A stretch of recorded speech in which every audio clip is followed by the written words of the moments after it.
Hey guys, welcome back. It's been quite some time. I know we've all been stuck in quarantine, so I hope you guys are all surviving. I know it's been a hot minute since we've sat down and done like a face-to-face little video talking about some fun stuff, or just even a video in general. But today is a very special day because we're going to be talking about 3 of my favorite haunting stories that are out there. Because I know a lot of you guys like my story times, at least my TikTok fan base tends to really like my scary story times. So I thought I might share a couple that are my favorite that aren't related to me but still just as good and even better. So let's start with our first story, and our first story has to do with the infamous Annabelle the doll.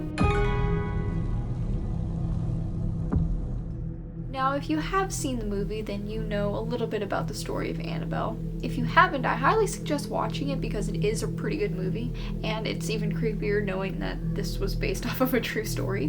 But if you didn't know, the doll that they use in the movie, which looks like this, doesn't actually look like that. She's a lot less scary, but at the same time, I find it to be more scary because it's a lot more simple. The original Annabelle doll is actually a Raggedy Ann doll, and I have an example here. This is my sort of example or replica of the original Annabelle doll as best as I can show you. Obviously mine's a lot newer looking, and less, I guess Raggedy would be the way to describe her, but just to give you an idea, this is what she looks like, but also put an actual picture up of what she looks like so you can also see that. But basically the story of Annabelle goes like this. A student nurse was given Annabelle as a present for her birthday from her mother. And I think that the student was turning 28, 29, somewhere along those lines. The student nurse was living with her roommate at the time. I believe her name was Angie. I didn't look up the names.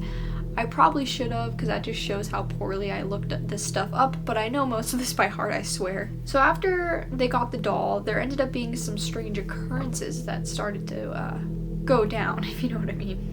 It started out small, like a hand or a leg was in a different position, then its head was looking up instead of down, and then one day it was in a completely different room. It was moving around by itself. Ever think that maybe somebody had a key to your apartment and was just playing a trick on you? That's exactly what we thought, but never once did we find any sign or evidence of intrusion. And this all led you to believe that the doll was possessed? Yes. So I think it's pretty obvious for most of the ghost and haunted doll stories or movies that we see, the typical thing is the doll moves around. But of course, yeah, the doll started moving around in strange places. They would leave it on the couch, it would end up in the bedroom, things like that. And it just got to be kind of weird, so they ended up calling in a psychic medium to take a look at this doll to see what's going on, you know? Camilla got in touch with a medium. We learned from her that a 7-year-old girl named Annabelle Higgins had died in this apartment. She was lonely and took a liking to my doll. And this psychic medium had told them that there was a little girl named Annabelle Higgins who had died where the property was, or near the property, who was basically using this doll to kind of, you know, get their attention, to have fun and feel, I guess, more alive.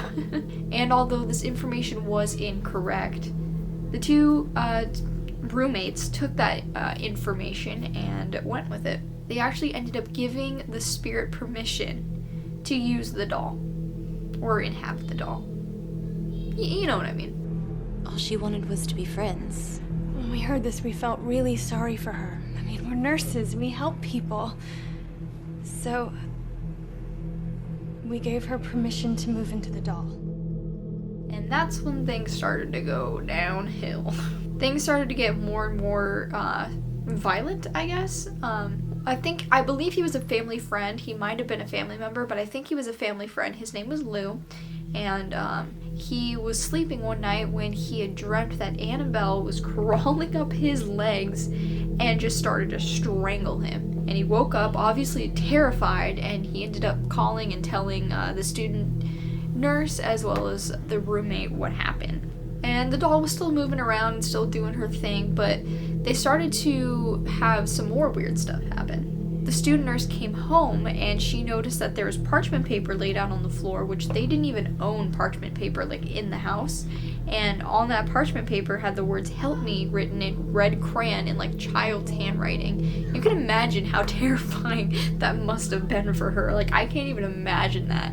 Like, excuse me? Also, if you hear random noises in the background, it's just my family, not a ghost, so just warning. So eventually they had the Warrens come over, who are some very famous paranormal investigators, who you may know from The Conjuring, Annabelle the movie, The Nun, those people. Anyway, the Warrens came over to take a look at this doll and immediately realized that this wasn't a little girl spirit that was inhabiting this doll, and was probably something a lot darker and maybe more on the demonic side. We are beyond terrified. We don't know what's going on or what to do. Can you help us? Yes, we can. Firstly, there's no such thing as Annabelle, and there never was. Ghosts don't possess such power. I think what we have here is something extremely manipulative. It's something inhuman. So they took the doll back to their occult museum in Connecticut, which is still a thing and still a place you can go and check out, and I hope that one day I get to. I'm putting that on my bucket list. We're gonna get there one of these days. But they took the doll to the occult museum, and 2 injuries resulted in this doll being in that museum. The first one was of a priest who came over to visit, who was a family friend of Lorraine and Ed, and he had asked Ed if he can go and see this supposedly haunted doll in their museum. So Ed, was like, sure, why not? And so they go down to check it out, and the priest picks up the doll and throws her across the room and just goes, "You can't hurt anybody, you're just a doll," or something along the lines of that. So obviously Ed had to kick him out because it was quite disrespectful. So he said his goodbye to Lorraine and left in his brand new car. Forgot to mention, brand new car. And he ended up totaling this car on his way home. He lived, but his car did not. And the second injury that came about this was an injury that resulted in a death. So there was 2 young teenagers, I want to say, that came in. It was a guy and his girlfriend, and they rode in on a motorcycle, and they came into the museum. All was normal. And then the guy started to sort of torment the doll a little bit. He was knocking on the glass and just saying some derogatory things towards her, and Ed had to ask them to leave, and so they did. Unfortunately, as they were leaving, they were laughing and joking about the doll when the guy lost control and hit a tree. He died immediately on impact, but the girlfriend did live. So yeah, that's the story of Annabelle. Oh yeah, in case you can't read my sign, because it is kind of bright, it says, "What up, demons? It's you, boy." Hey there, demons. It's me, your boy. Now, the second thing we're going to be talking about is one of my favorite stories, and probably a well-known one. Most of you probably heard about this, but have you seen or read The Shining by Stephen King? I'm not gonna hurt you. Stay away from me! Wendy! Stay away! Darling! Light of my life! I'm not gonna hurt you. You didn't let me finish my sentence. I said, I'm not gonna hurt you. I'm just gonna bash your brains in. If you have and don't know the backstory, or if you just don't know anything about it, I'm here to enlighten you. So in 1974, Stephen King and his wife checked into the infamous hotel called the Stanley Hotel. Now, at the time of their check-in, the hotel was on a decline financially, so they were pretty much the only people checked in at the time, which is kind of baller. And that night that they checked in, the author, Stephen King himself, had a nightmare about his son being chased through the hallways by a possessed, why does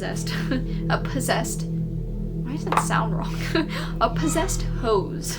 He woke up in a sweat, and he went out on the balcony and smoked a cigarette, and that's when he came up with this idea for the book and the movie, book that got turned into a movie, The Shining. Now, this hotel actually is known to be haunted. It was built in 1940, and some of the guests who have checked into the hotel have noted or noticed an apparition of Mr. Stanley himself at the receptionist, I cannot talk, the receptionist desk. I can imagine like somebody walking in like, oh, this is a beautiful hotel, and then just immediately sees a ghost while checking in. They're like, I hear there's a fancy little Motel 6 down the street. I think I'm gonna go down there instead. There was an unfortunate event that occurred there. There was a gas leak in the 1920s, and it exploded room 217 and then a little bit of that underneath floor. And unfortunately, the explosion caused the death of a chambermaid named Elizabeth Wilson. A lot of people have reported seeing this chambermaid floating down the area where this gas leak / explosion occurred, and they've seen her go through walls and doorways and just floating around, you know, having a time. She's also known to mess with some people. Single men, she'll tend to put all of their belongings in their suitcases and leave it outside the door. And then with couples, she'll like move them apart when they're sleeping. But yeah, that's the story of the infamous Stanley Hotel, which I also hope to check out one day. So if you want to see me film a video staying overnight at the Stanley Hotel, give this video a like.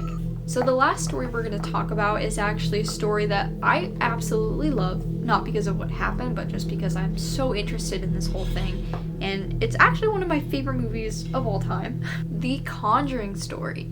Give us a sign that you want to communicate with us.